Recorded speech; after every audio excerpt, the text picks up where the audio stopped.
DaVinci Resolve 20-তে আপনি এখন automatically bit detect করতে পারবেন। No more manual tapping. প্রথমে আপনার মিউজিক ট্র্যাকটা টাইমলাইনে ড্র্যাগ করুন, রাইট বাটন ক্লিক করুন, শো মিউজিক বিট সিলেক্ট করুন। DaVinci Resolve music wave from automatically analyse করে বিট মার্কার সেট করে দিবে। Super fast, super accurate. এবার আপনার ভিডিও ক্লিপগুলো নিয়ে আসুন টাইমলাইনে, যে যে জায়গায় রিজলভ বিট মার্কার দিয়েছে ওই মার্কারের উপর আপনার ক্লিপ বসান বা কাট ম্যাচ করুন এবং ট্রানজিশন অ্যাড করুন। এই টেকনিক ইউজ করলে এডিটের পেসিং অটোমেটিক্যালি মিউজিকের রিদমের সাথে সিনক্রোনাইজ হয়ে যাবে।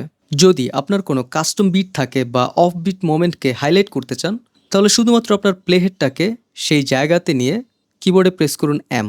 সো এভাবেই যদি আপনি স্টেপ বাই স্টেপ ফলো করেন, তাহলে আপনার এডিটও বিটের সাথে পারফেক্টলি সিঙ্ক হবে।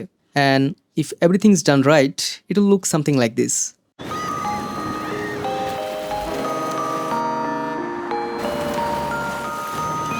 Ja, nej men...